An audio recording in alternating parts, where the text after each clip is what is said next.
En el día de hoy vamos a ver el teórico de retículo endoplasmático liso. Comencemos. Vieron que cuando en un libro vemos o en internet vemos una imagen de una célula, un esquema de una célula, al retículo endoplasmático liso siempre se lo dibuja de esta manera, como un montón de túbulos que están muy próximos, que en realidad si uno por bibliografía no lo sabe, ni siquiera se da cuenta que está pegado realmente al retículo rugoso, sino que está muy próximo a él. Y es una organela relativamente pequeña, o sea, es grande en comparación, por ejemplo, con una mitocondria, pero si la vemos en la totalidad de la célula, es una organela que ocupa un pequeño espacio. La realidad es que esto es una foto de microscopía electrónica, en donde podemos ver el núcleo, por ejemplo, acá. Todo esto que ven acá son esos túbulos que conforman el retículo endoplasmático liso. Un esquema un poco más real en cuanto a tamaño podría llegar a ser este, ¿sí? Tengan en cuenta que el retículo endoplasmático liso es una de las organelas más grandes que tiene la célula, no es ese pequeño pedacito que nos muestran en el dibujo, ¿sí? Es una de las organelas más grandes. Y aún más en células especializadas, por ejemplo, en la formación de lípidos, o vamos a ir viendo todas las funciones que tiene, pero por ejemplo en los hepatocitos, que son las células del hígado, vamos a tener un retículo endoplasmático liso muy desarrollado, precisamente porque las funciones del hígado tienen mucho que ver con las funciones del retículo liso. Sabemos que se llama liso porque carece de ribosomas, no tiene ribosomas. Por consiguiente, todas las proteínas que participan dentro del retículo liso o ancladas a la membrana del retículo liso son sintetizadas en el retículo rugoso, maduradas en el Golgi y luego son llevadas por medio de vesículas al retículo liso. ¿Se acuerdan cuando dimos la primer clase, la de introducción a la biología, que hablábamos de que el retículo endoplasmático representaba las fábricas de esa ciudad y decíamos que las fábricas de aceite, venían a simbolizar lo que era el retículo endoplasmático liso? ¿Se acuerdan que les mostré esto? Que fue lo único que hablamos del retículo liso, que les dije que carecían de ribosomas, aquí tienen el bonito dibujo que les acabo de mostrar, y una serie de funciones, dentro de ellas la síntesis de fosfolípidos, del colesterol para formar las hormonas sexuales, síntesis de los lípidos de las lipoproteínas, la conversión de glucógeno en glucosa, la desintoxicación o detoxificación de fármacos y el almacén de calcio. Estas eran las funciones que se las nombré nada más, ¿sí? Y habíamos dicho que era similar a la fábrica de aceite porque la gran mayoría de las funciones que tiene el retículo liso tiene que ver con lo que es la síntesis de lípidos. Es una de las cosas más importantes dentro del rol que tiene el retículo liso en una célula. Entonces vamos a comenzar por ahí. En este teórico, miren esto, este es el orden de las cosas que vamos a estar viendo. En este teórico vamos a hablar pura y exclusivamente de las funciones que tiene el retículo endoplasmático liso. Y vamos a comenzar con la síntesis de lípidos. ¿Se acuerdan de los lípidos de membrana cuando vieron membrana plasmática? ¿Se acuerdan de que teníamos diferentes lípidos que iban a formar parte de la membrana? Los fosfolípidos, que podían ser los glicerol fosfolípidos o los esfingolípidos. Tenemos también los glucolípidos y el colesterol. Bueno, de todos ellos vamos a hablar ahora.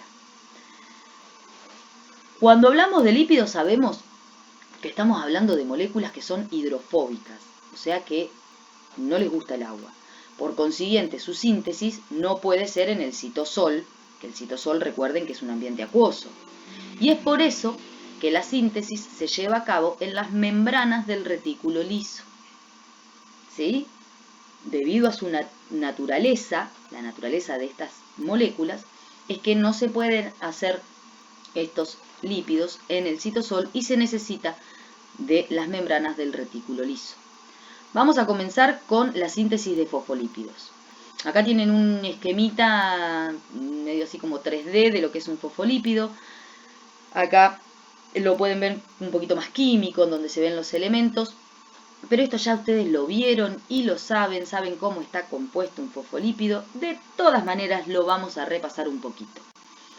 Recuerdan que el fosfolípido va a tener una molécula de alcohol, que puede ser el glicerol, como es en estos ejemplos que pusimos, o la esfingosina. También tenemos un grupo fosfato, que se va a unir mediante enlace fosfodiéster. Tenemos dos ácidos grasos, que pueden ser saturados o insaturados. Estos dos serían saturados, acá tenemos un saturado y un insaturado.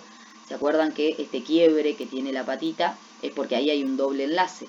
O sea, ustedes ya tendrían que saber, si miran este fosfolípido, que tiene un ácido graso saturado y un ácido graso insaturado. Y lo último que nos falta para poder nombrar este fosfolípido, que en particular es un glicerol fosfolípido, lo que nos falta es la cabeza, el grupo polar, la cabeza, que en este caso es la colina. Es una molécula que generalmente contiene nitrógeno, como por ejemplo la colina, también puede ser serina o entanolamina. ¿Sí? Bien. Ya tenemos entonces cuáles son los 4 elementos que vamos a necesitar. Si tuviésemos que hacer una receta, que eso es la síntesis de algo, ¿sí? Si tuviésemos que hacer una receta de cocina, estos son los 4 elementos que vamos a usar. ¿Qué es lo que nos falta para poder hacer el fosfolípido? 2 cosas. Primero, saber dónde lo vamos a hacer. ¿Lo vamos a hacer en el baño, en la cocina, en el living? ¿Dónde lo vamos a hacer? ¿En una olla? ¿Dónde lo vamos a hacer? Y lo segundo que nos falta es saber quién es el cocinero, quién lo va a hacer. O sea, nos falta saber la ubicación en donde se va a dar esta síntesis y cuáles son las enzimas que van a participar para la formación de un fosfolípido.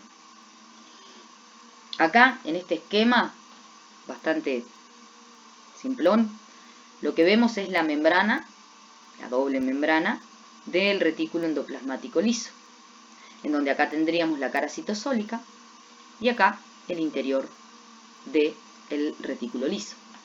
¿En dónde va a ocurrir? ¿Cuál sería el lugar en donde vamos a hacer esta receta? La vamos a hacer en la membrana del retículo, en la cara citosólica. ¿Dónde se da la síntesis de fosfolípidos? En la membrana del retículo, en la cara citosólica. ¿Ven? ¿Sí? Bien, ¿cuáles son los cocineros? Todos ellos. Aquí tenemos a las enzimas que van a participar del proceso. Ahí las vamos a ir viendo. Acá lo vemos acá mucho más químico, mucho más detallado. No se desesperen con lo que van a ver. Yo después de esta filmina, les voy a volver a decir cómo es que se forma, así que tranquis. Lo primero que va a ocurrir es que un ácido graso, que los ácidos grasos, lean acá, donados por el citosol, los ácidos grasos se van a sintetizar libres en el citosol y la acil-CoA ligasa lo va a ligar a ese ácido graso a un acetil-CoA. Yo siempre les digo, creo que en el teórico del lisosoma también se los dije, se los digo cuando les tomo final, siempre se los digo, todo el tiempo se los digo, los biólogos son muy poco originales para poner nombre tanto a los compuestos como a las enzimas, así que cuando ustedes vean una enzima, generalmente la misma les dice qué es lo que va a hacer. Fíjense esta, se llama ligasa, ligasa, liga, ¿qué significa liga? Une un ácido graso con un CoA. ¿Qué es lo que me va a dar? Acil-CoA, ¿sí? Ese acil-CoA, mejor dicho, 2 de esos acil-CoA, gracias a la aciltransferasa, la transferasa, que es lo que le va a transferir un glicerol, 3-fosfato, ¿sí? Y va a formar el ácido fosfatídico. No desesperen que lo voy a volver a explicar. Luego una fosfatasa le va a sacar el fósforo y me va a dar un diacilglicerol. Y luego una colina fosfotransferasa, que le va a transferir fósforo y colina, le va a transferir un grupo fosfato y una colina a este diacilglicerol, convirtiéndolo en fosfatidilcolina, que es el producto final, nuestro fosfolípido. ¿Vamos de nuevo? Y vamos con este esquema que tampoco es muy lindo, pero es un poquito más fácil de comprender. Esto sería la membrana, la cara citosólica en donde ocurre la magia y el interior del retículo liso. Estos 2 primeros ácidos grasos que tenemos ahí, gracias a la aciltransferasa, van a... Detalle, importantísimo. Estas enzimas que las ven ahí, los nombres sueltos, en realidad están ancladas en la membrana. Por eso ocurre toda la magia en la membrana de la cara citosólica. Está anclada a la membrana. La aciltransferasa, ¿qué es lo que hace? Agarra dos ácidos grasos y lo une a un glicerol 3-fosfato. ¿Por qué se llama glicerol 3-fosfato? Porque en el carbono 3 tiene un fosfato. Por eso se llama glicerol 3-fosfato. Bien, entonces esta aciltransferasa lo que va a hacer es unir y formar el ácido fosfatídico. Estos dos ácidos grasos unidos al glicerol 3-fosfato. ¿Ven? Glicerol 3-fosfato. La fosfatasa va a sacar ese fósforo, en donde se va a venir a colocar un oxidrilo. ¿Qué me va a dar? Un diacilglicerol. ¿Me van siguiendo? Luego, la colina fosfotransferasa va a agarrar una molécula que tiene colina, grupos fosfatos y una cadena de carbono, le va a sacar lo que no necesita, ¿sí? Y le va a unir a el tercer carbono de ese glicerol, le va a unir el grupo fosfato y la colina. Por consiguiente, va a quedar formada la fosfatidilcolina. ¿Sí? Entonces, así se forma un fosfolípido, un glicerol fosfolípido. Rápidamente de nuevo, cara citosólica de la membrana del retículo liso. Dos ácidos grasos con un glicerol 3-fosfato gracias a la aciltransferasa que se encuentra anclada a la membrana del retículo se van a unir formando el ácido fosfatídico. La fosfatasa, otra proteína también de membrana, lo que va a hacer es sacarle el grupo fosfato, dando el diacilglicerol. Y luego la colina fosfotransferasa le va a transferir un grupo fosfato y una colina, ahí lo ven, y va a dar por resultado la fosfatidilcolina. Obviamente que puede ser fosfatidilcolina, fosfatidilserina, fosfatidiletonolamina, fosfatidilinositol, dependiendo cuál sea este grupo nitrogenado que se les va a unir al final. Pero esta es la forma en la que se sintetiza un fosfolípido. Bien, vuelvo aquí. ¿Dónde está ocurriendo? Ya se los dije, en la cara citosólica. Entonces esta membrana, vamos a ponerlo con numeritos para que sea bien fácil. Si acá tengo 10 fosfolípidos y acá tengo 10 fosfolípidos. Tengo 10 fosfolípidos en la cara citosólica y 10 fosfolípidos en la cara luminal o la cara que da hacia el interior del retículo. Y empiezo a sintetizar fosfolípidos nuevos. Y en vez de 10 ahora tengo 12 y acá tengo 10. ¿No es cierto? Entonces se me empieza a hacer dispar la cantidad de fosfolípidos que tengo acá con la que tengo acá. Entonces lo que necesito es distribuir esos fosfolípidos en las membranas. ¿Sí? La primera en la que tengo que distribuirlo es en la misma membrana del retículo. Ustedes esto ya lo vieron y ya lo saben, que los fosfolípidos tienen diferentes formas de moverse, en lo que es lateral y por rotación, son movimientos que son muy simples para ellos, para los fosfolípidos, pero cuando hablamos de movimientos de una cara hacia la otra, ya es un poco más complejo, porque lo que necesitamos son proteínas para poder realizar este mecanismo que se llama flip-flop, ¿sí? Y estas proteínas gastan energía. Acá les puse los ejemplos de las diferentes proteínas que van a participar de este mecanismo que se llama flip-flop. Tenemos las flopasas, que son específicas para fosfatidilcolina y esfingomielina, las flipasas para fosfatidiletonolamina y fosfatidilserina, y las mezcladoras, que en realidad cualquier fosfolípido que haya lo pueden pasar para un lado o para el otro. ¿Sí?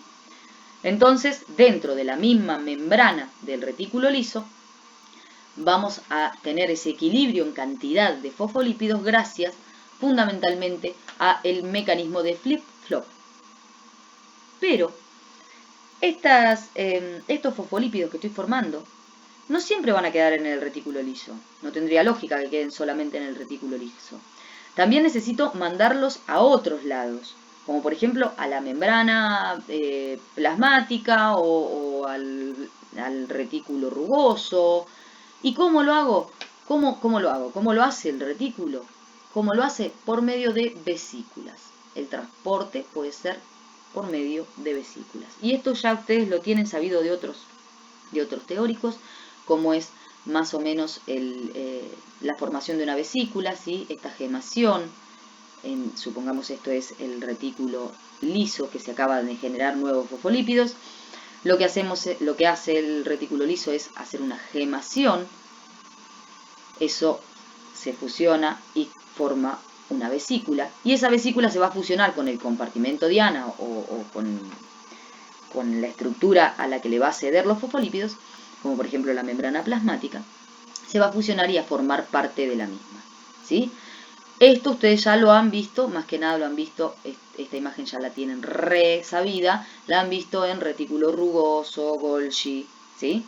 O sea que el tráfico de fosfolípidos de membrana mediante vesículas, ustedes lo conocen. ¿Qué otro tráfico hay? Por proteínas intercambiadoras de fosfolípidos. Y esto es casi exclusivo de mitocondrias y de peroxisomas, ¿sí? Estas proteínas intercambiadoras lo que hacen es, fíjense el esquema es así de simple y así es de simple lo que hacen. Esta proteína agarra, este es el fosfolípido que acabamos de generar en la filmina anterior, agarra el fosfolípido, lo saca de la membrana y lo lleva a la membrana de la organela en cuestión, ya sea mitocondria o peroxisoma. Lo deja y se libera. Simple. ¿Se acuerdan cuando veían peroxisomas? Que los peroxisomas tenían la capacidad de crecer en tamaño y luego dividirse y formar nuevos peroxisomas. Lo mismo puede hacer la mitocondria. Pero lo recuerdan bien en el teórico de peroxisoma. Bueno, el peroxisoma crece en tamaño no solo por las proteínas que está recibiendo de la síntesis de ribosomas libres, sino también de los fosfolípidos que son donados por el retículo endoplasmático liso por medio de las proteínas intercambiadoras de fosfolípidos. Bueno, continuemos. ¿Se acuerdan que dijimos que podía ser que uno de los componentes era una molécula de alcohol, que podía ser por glicerol o esfingosina? Lo que estuvimos viendo hasta recién era por glicerol, ¿sí? Estábamos viendo glicerol, fosfolípidos, o sea, estábamos viendo los fosfoglicéridos. O sea, ya los vimos, no lo vamos a volver a hablar. ¿Sí? 2 ácidos grasos, vuelvo para atrás, 2 ácidos grasos, la glicerina, el fosfato, y acá en este caso nosotros pusimos la colina. Listo, ya lo vimos, no lo vamos a volver a ver. Ahora vamos a pasar a los esfingolípidos, fosfofingolípidos o glucoesfingolípidos, que como pueden ver tienen una estructura diferente a la que tenía el glicerol fosfoglicérido, ¿sí? Que tenía 2 ácidos grasos y una glicerina, o un glicerol. Bien, acá tenemos un solo ácido graso unido a una esfingosina, ¿sí? Pim. De estos dos vamos a hablar ahora. Esfingolípidos. Saben que son muy abundantes en la bicapa lipídica de todas las membranas, no solamente de la membrana del liso, sino también de la membrana plasmática fundamentalmente. Y eso que les acabo de mostrar recién son las ceramidas. Esto de el ácido graso unido a una esfingosina. Esta es bastante fea, esta imagen. Vuelvo un poquito para atrás. Acá. Ácido graso con esfingosina. Esto, o sea, esto no lo miren. Esto es una ceramida. ¿Sí? Volvamos. Ceramida. ¿Qué es la ceramida? Un ácido graso unido a una esfingosina. La ceramida es precursora de los esfingolípidos. Y acá viene un dato importante. En el retículo liso, lo que se va a sintetizar es ceramida, no esfingolípido, ceramida.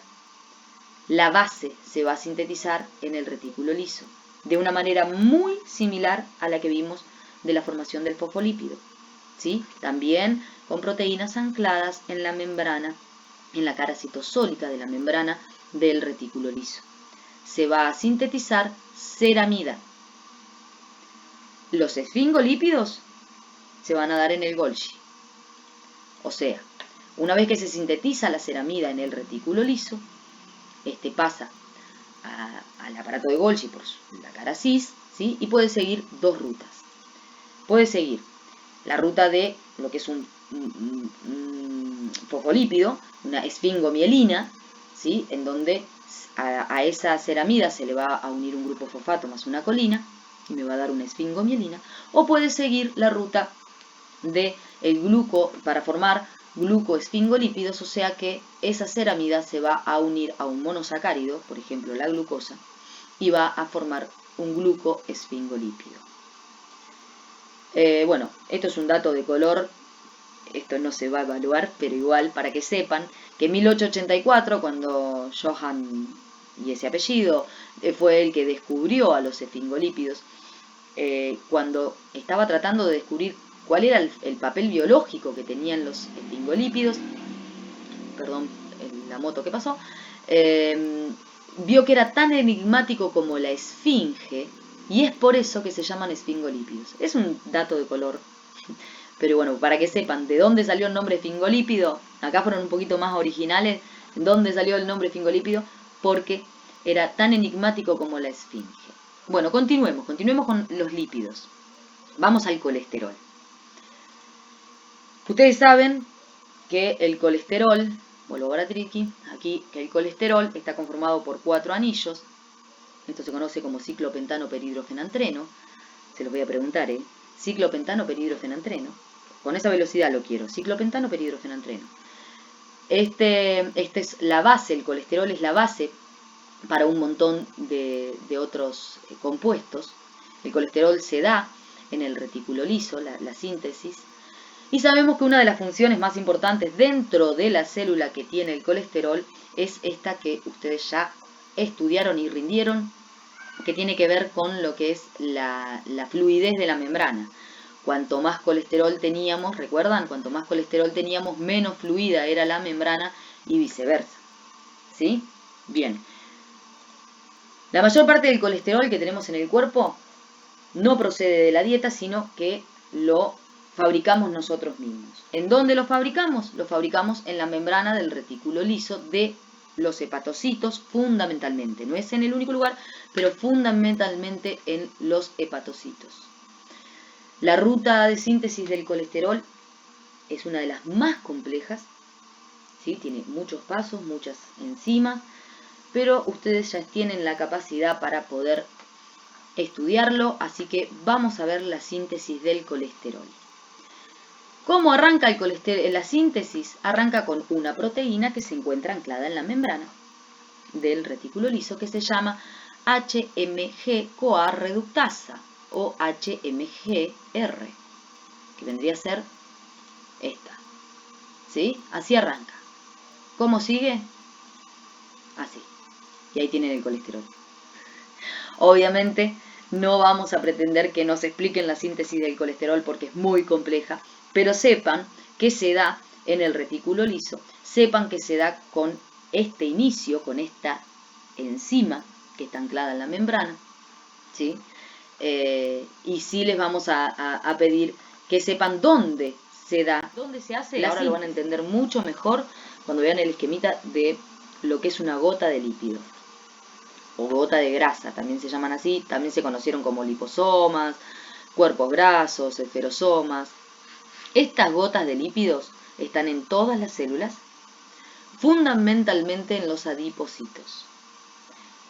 Y les decía recién de que cuando hablamos de la síntesis de colesterol, la ubicación en donde ocurre la van a entender mejor con esto porque en este esquema queda perfecto.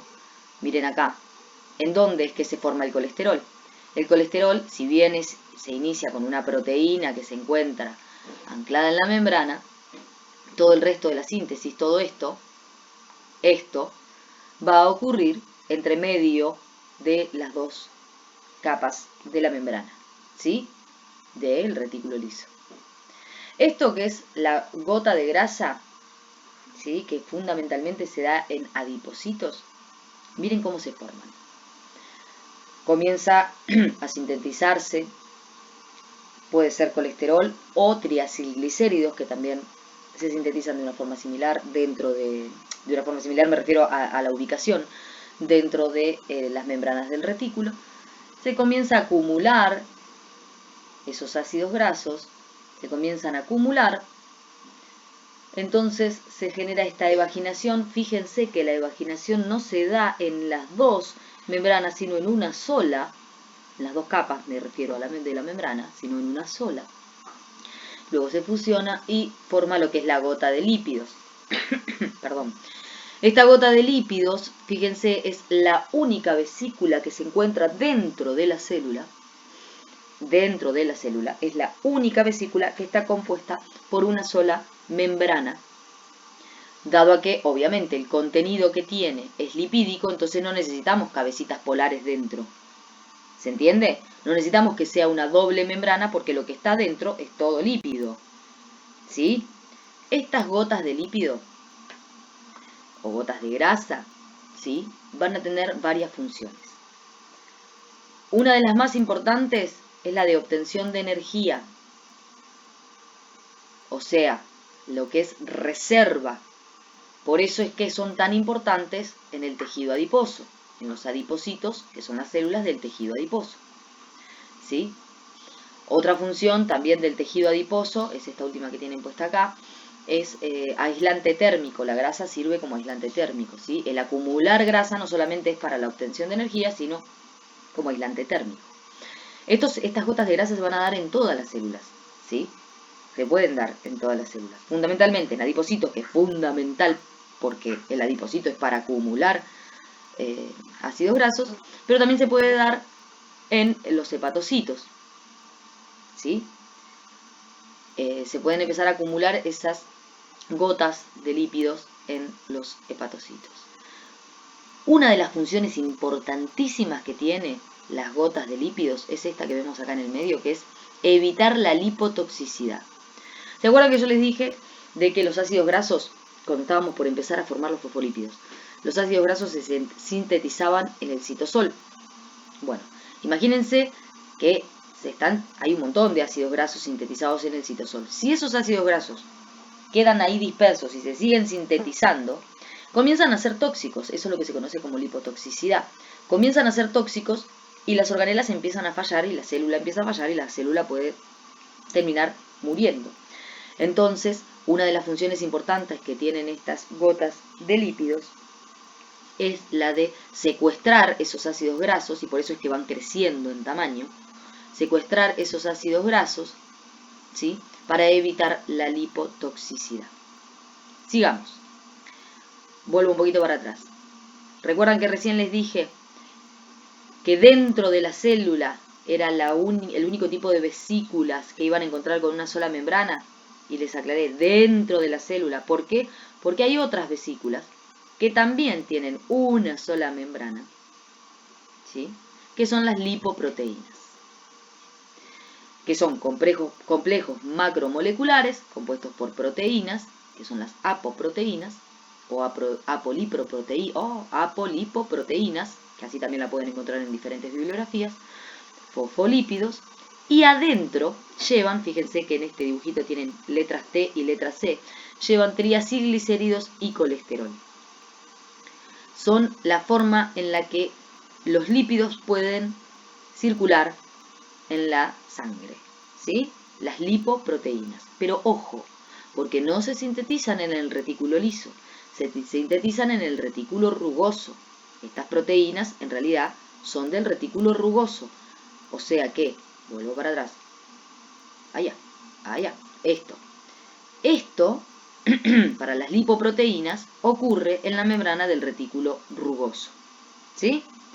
Hay diferentes lipoproteínas que tienen que ver con la densidad que tienen, con el material que llevan y la densidad que tienen. No vamos a hablar mucho sobre esto. Yo creo que alguno de ustedes quizás pueda conocer sobre el tema, porque si en algún momento se hicieron un estudio de sangre o leyeron un estudio de sangre de sus padres o de alguien, quizás no recuerden estas siglas, pero sí las frases colesterol bueno o colesterol malo. Bueno, cuando hablamos de colesterol bueno o colesterol malo, en realidad nos referimos a diferentes lipoproteínas. Lo que se conoce como colesterol bueno sería que nunca es bueno cuando es alto, ¿eh? Si tenemos algo que está elevado, no es bueno, pero se conoce como bueno la lipoproteína de alta densidad, o sea, la HDL, y como malo se conocen las de baja o muy baja densidad. Los kilomicrones son lipoproteínas que tienen su origen en retículo endoplasmático liso, de los enterocitos, o sea, de las células del intestino. ¿Qué es lo que portan estos kilomicrones? Los triacilglicéridos que fueron absorbidos de la dieta. O sea, toda la grasa que yo comí, esos triacilglicéridos que ingresan al enterocito, gracias a esta formación de esta vesícula, van a ser transportados por el resto del cuerpo. Estos kilomicrones nunca aparecen en los estudios de sangre porque generalmente cuando te piden un estudio de sangre te piden que hagas ayuno. Entonces estos kilomicrones no aparecen. ¿Qué es lo que sí aparece? Los de baja densidad o los de alta densidad.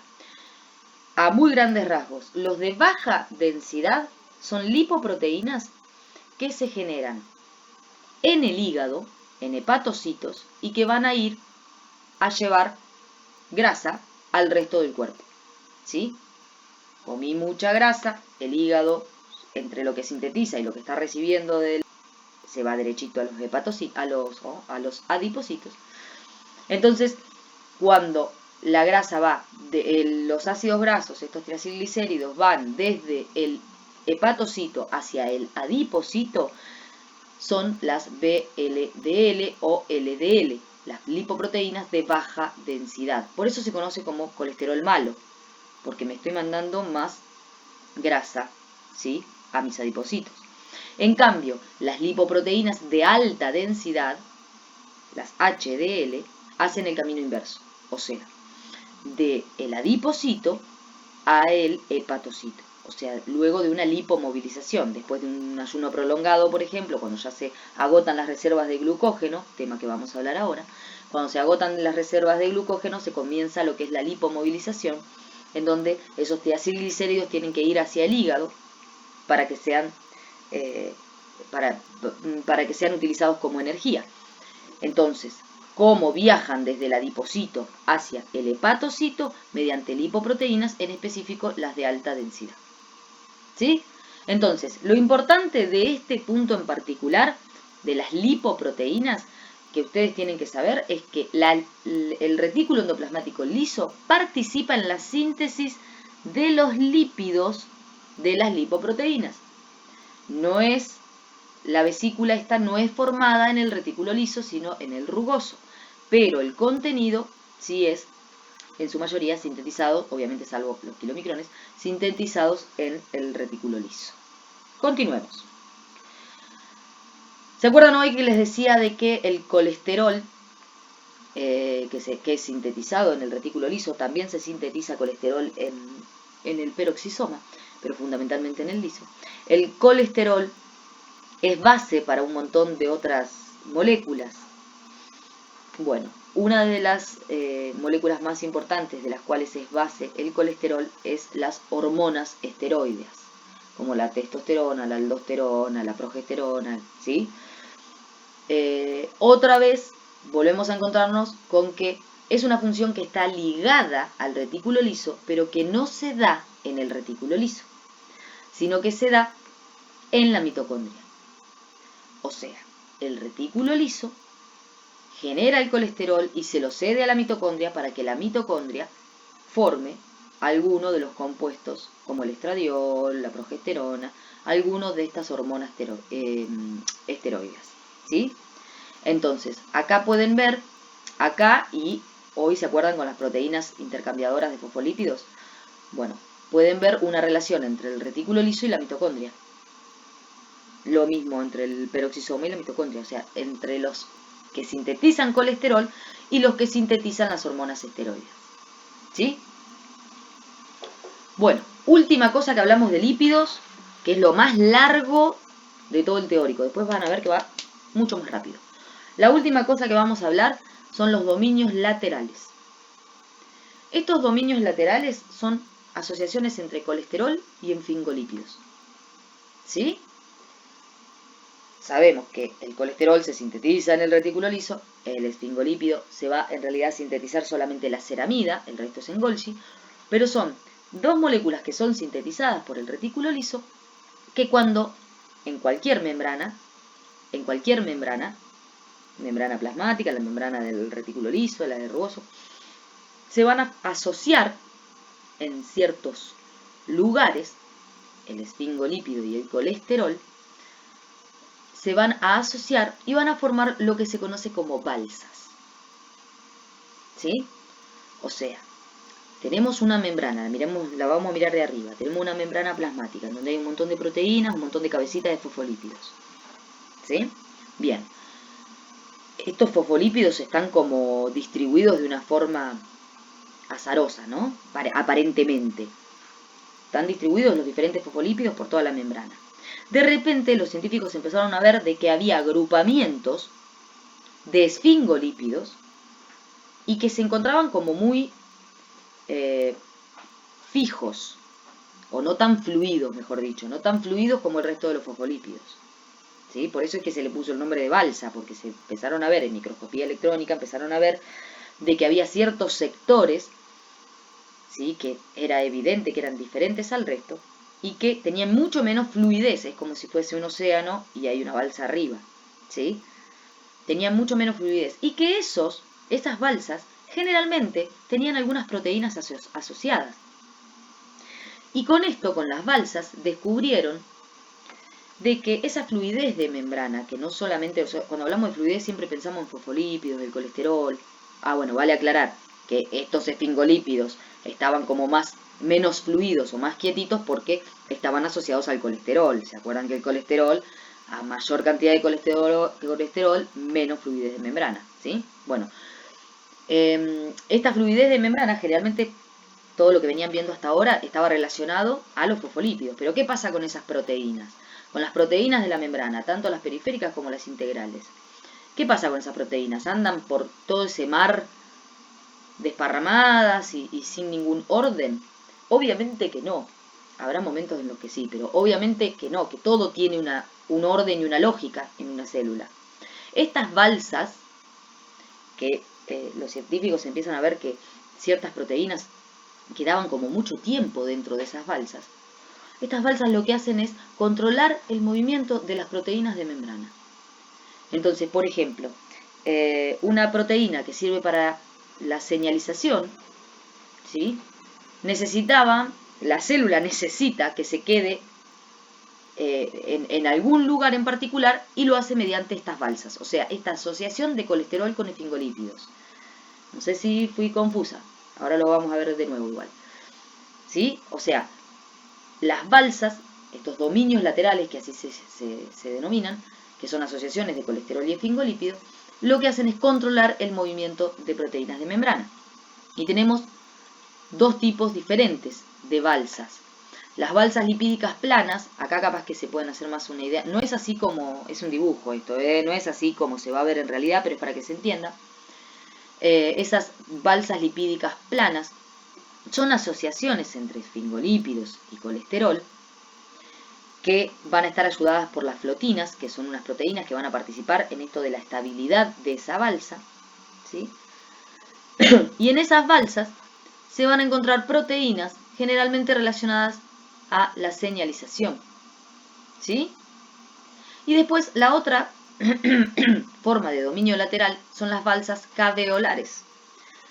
Vean acá en el dibujo, ven los esfingolípidos unidos al colesterol y estas proteínas que se encuentran en la cara interna, que son las caveolinas, que son las que ayudan a formar la cavéola, o sea, esta pequeña invaginación que se encuentra en la membrana, ¿sí? Si bien dicen que participa de la traducción de varias señales, hoy por hoy se está estudiando, y probablemente sea así, que estas caveolinas en realidad se dan como inicio de una endocitosis o una fagocitosis, ¿sí? O sea, para poder realizar una endocitosis o fagocitosis, posiblemente se agrupen esfingolípidos con colesterol, las caveolinas ayuden a formar esta pequeña invaginación, perdón, y entonces puedan de esa manera atrapar el contenido, ¿sí? Englobarlo y meterlo en la célula, ¿sí? Esto es lo último que vimos de lo que es lípidos. Ya vimos toda la síntesis de lípidos. Vimos la síntesis de fosfolípidos de membrana. Vimos hormonas sexuales, que recuerden que la síntesis es en mitocondrias, lo que se sintetiza en el liso es el colesterol, y vimos la síntesis de los lípidos de las lipoproteínas. O sea, ya vimos la parte más larga de todo lo que es este teórico, la síntesis de lípidos.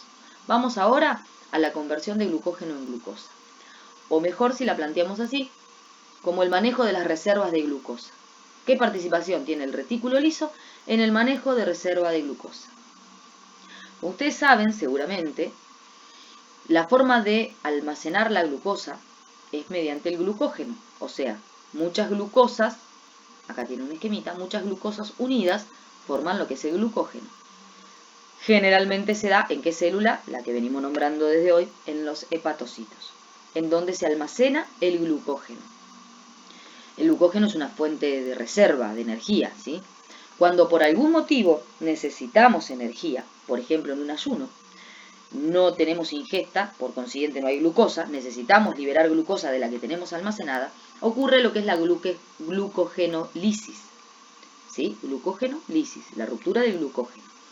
En esa glucogenólisis se van a liberar moléculas de glucosa, pero estas moléculas de glucosa, que pueden ser la glucosa 1-fosfato y es transformada a la glucosa 6-fosfato, estas moléculas tienen un fosfato en el carbono 6, por eso es glucosa 6-fosfato. Esta molécula, la glucosa 6-fosfato, no puede salir de la célula. No puede. No hay forma de salir a circulación como glucosa 6-fosfato porque no tiene ninguna proteína de membrana que la pueda transportar al exterior. Para poder ser transportada al exterior necesita perder ese fósforo. Necesita pasar como glucosa, libre, sin el fósforo. ¿Sí? Esta es una forma de retenerlo adentro de la célula. Y acá es donde participa nuestro amigo el retículo endoplasmático liso. ¿De qué manera? Obviamente, hepatocito como ejemplo. Miren qué esquema bonito. Acá tendríamos lo que es el retículo liso, la membrana del retículo liso. Esta vendría a ser la membrana plasmática, por ende esto es el exterior celular. Todo esto es citosol, ¿sí? Y acá tenemos diferentes proteínas que van a formar parte de esta función tan importante que tiene el retículo liso, que es el manejo de las reservas de glucosa. Dentro del retículo liso vamos a contar con 3 tipos de proteínas diferentes de transportadoras o traslocasas y una proteína con actividad catalítica que se va a encontrar anclada en la membrana, en la cara interna. Todo lo que veníamos viendo era en la cara citosólica. Esta está en la membrana interna. Y obviamente, como está en la membrana interna y la magia va a ocurrir dentro del retículo liso, necesitamos estos transportadores para que ingresen. Entonces, luego de una glucogenólisis, vamos a obtener glucosa 6-fosfato. Esa glucosa 6-fosfato puede entrar por medio de una traslocasa. Esto que está acá abajo es lo que les voy a hablar ahora. Si quieren pongan pausa y lo copian, pero es lo que les voy a hablar ahora. Por una traslocasa, que es la G6PT, ingresa la glucosa 6-fosfato. Gracias a la glucosa 6-fosfatasa, que es esta enzima que está anclada en la membrana interna del retículo liso, esa glucosa 6-fosfato se va a desfosforilar, o sea que va a quedar la glucosa suelta del fosfato. Ese fosfato, por medio de otro traslocador, otra proteína de membrana, va a salir al citosol y la glucosa del retículo liso va a salir mediante la GLUT7, ¿sí? Que es otra traslocasa, la T3, y de la célula va a salir mediante la GLUT2. Y ahí tenemos a la glucosa afuera. Entonces, rápidamente, luego de una glucogenólisis vamos a obtener glucosa 6-fosfato que no puede salir de la célula, pero yo la necesito afuera, porque para algo rompí el glucógeno, porque necesito glucosa para que vaya a alimentar al cerebro, ¿sí? Y estamos en el hígado. Entonces, esta glucosa 6-fosfato ingresa por una traslocasa al retículo liso. En el retículo liso, en la membrana interna, me voy a encontrar con la glucosa 6-fosfatasa, que es una proteína con actividad catalítica, es una enzima, que lo que va a hacer es sacarle el fósforo a esa glucosa. El fósforo va a salir por otra traslocasa y la glucosa va a atravesar la membrana de retículo liso. Puede ser utilizada la glucosa dentro del citosol, pero generalmente va a dirigirse a la GLUT2 para poder ser eliminada y salir a cumplir su función de dar energía al resto de las células. Bien, vieron que ahora es mucho más rápido. Conversión de glucógeno en glucosa o la participación de las reservas de glucosa en la célula por parte del retículo liso, la vimos. Pasemos a la siguiente. Desintoxicación de fármacos y sustancias tóxicas o detoxificación. Para entender la función de detoxificación por parte de la célula, les voy a hacer un breve resumen de lo que es el metabolismo celular de los fármacos, ¿sí? De qué manera la célula se saca de encima a los fármacos. Este metabolismo celular va a estar dividido en 3 fases. La fase 1, la fase 2 y la fase 3. Cuando veamos la fase 3 van a ver que ustedes en realidad ya la vieron. Entonces, un fármaco, generalmente, cuando hablamos de este tipo de metabolismo, generalmente estamos hablando de un fármaco que es de una molécula de un tamaño muy pequeño, que son lipofílicas, por consiguiente atraviesan la membrana con total facilidad, ingresan a la célula con total facilidad, y como ingresan pueden egresar y salir y entrar a otra célula, y ir por todas las células.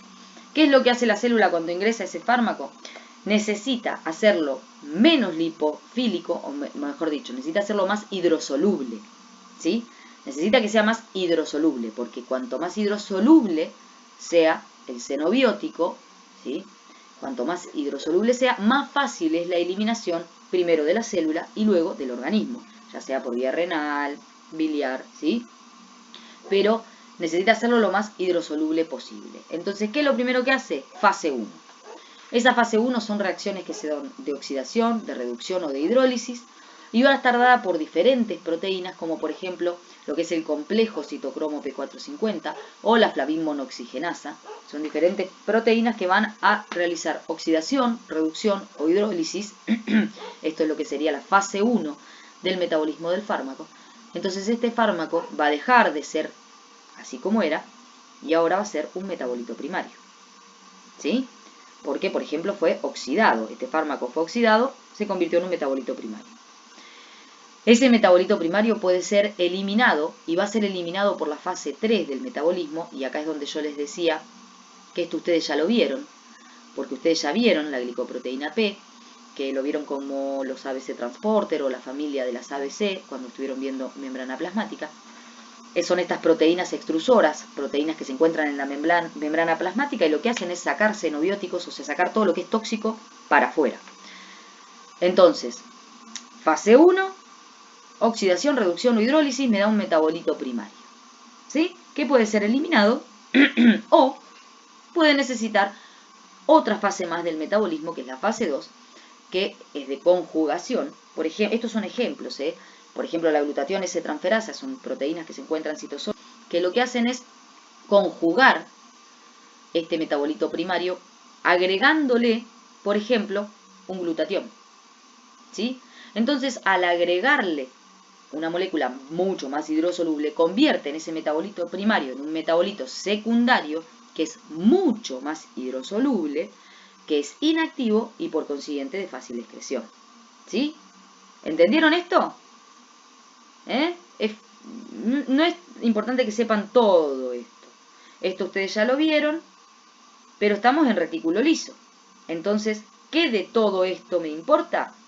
La fase 1. ¿Por qué? Porque la detoxificación, si quieren pónganle pausa, copien, como quieran, yo igual voy a seguir hablando.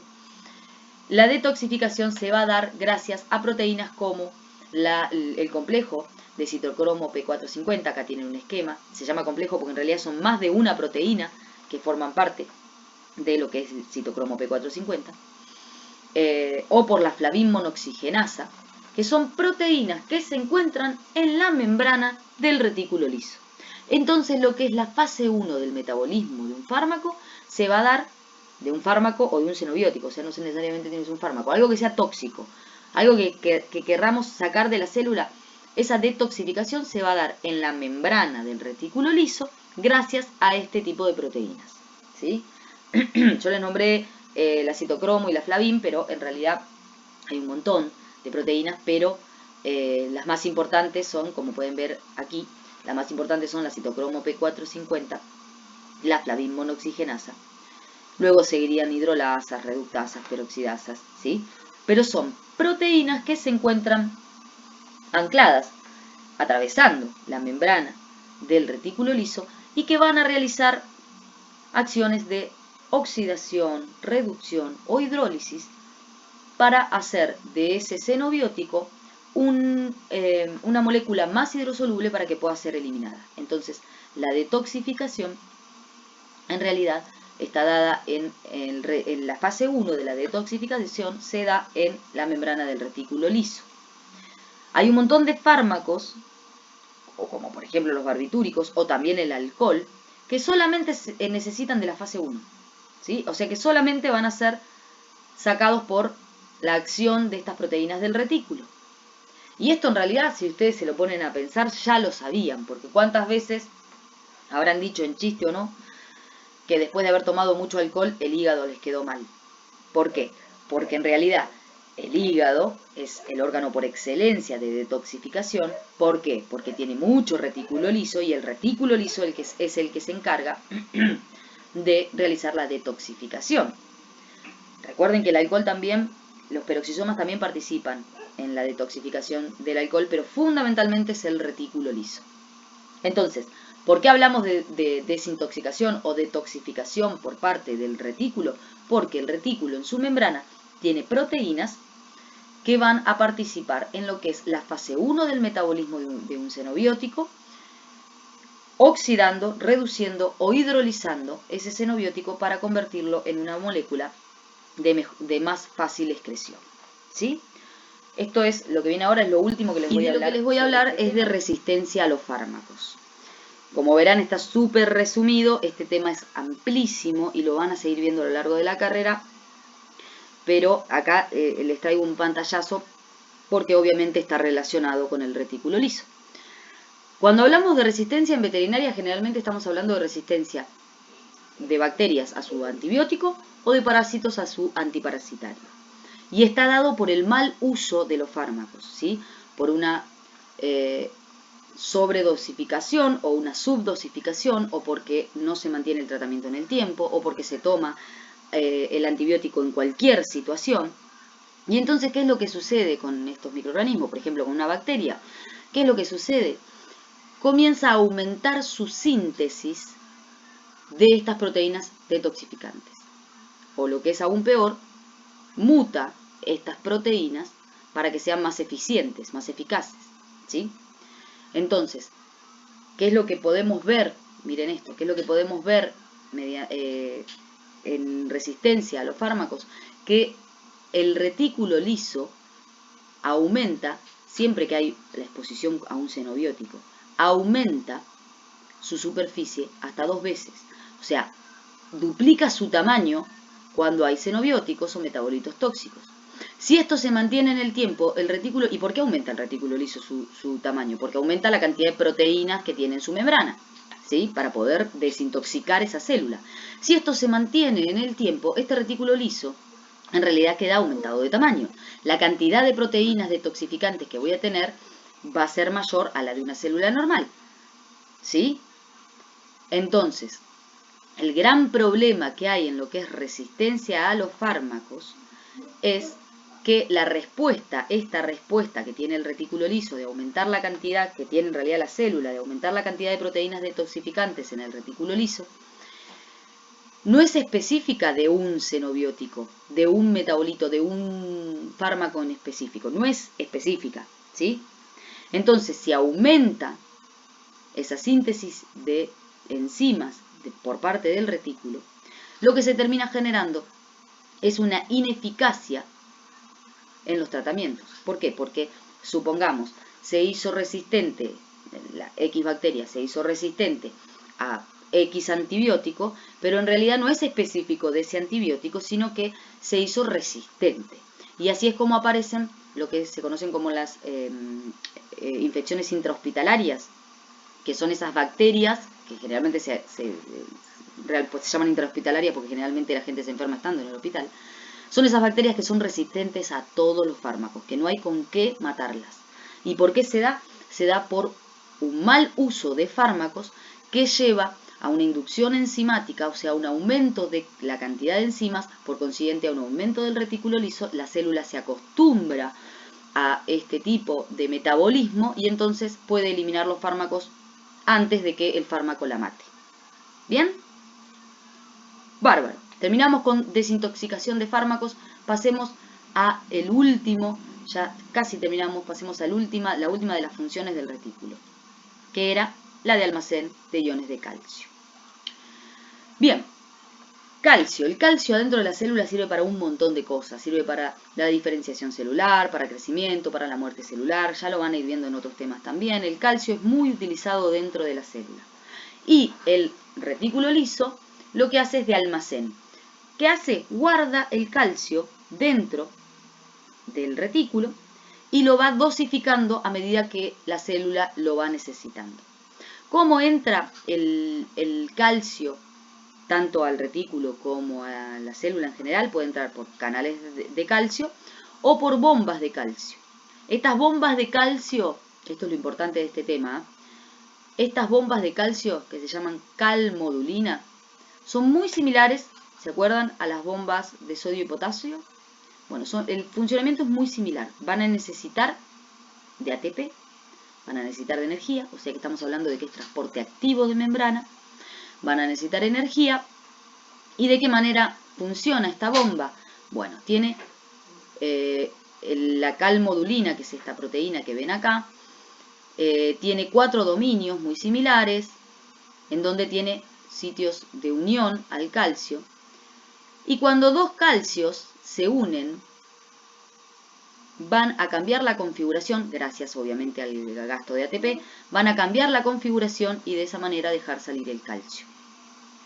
Si se ponen a mirar estos dos esquemitas, en realidad están mal, porque acá dice de que viene un calcio, el ATP le da la energía y sale el calcio. Esto sería equivocado, en realidad tendría que ponerse un calcio en el sitio activo, otro calcio en el sitio activo, y cuando esos dos calcios están en el sitio activo de la calmodulina cambia su conformación y entonces permite que esos calcios puedan salir de la célula o del retículo liso.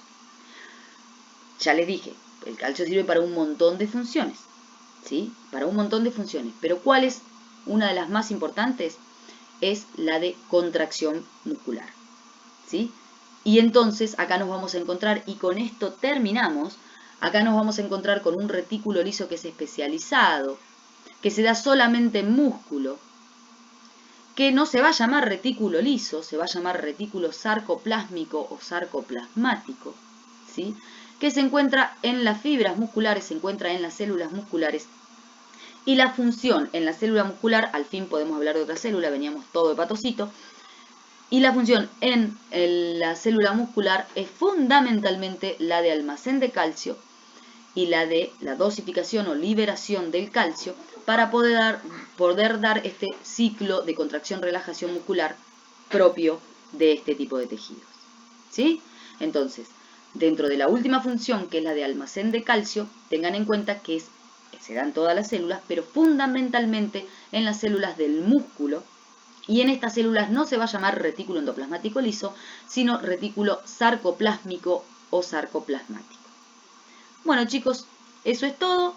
Les agradezco. Cualquier duda que tengan, ya saben, pueden hacerlo o mediante el aula virtual o cuando nos veamos en la clase de consulta.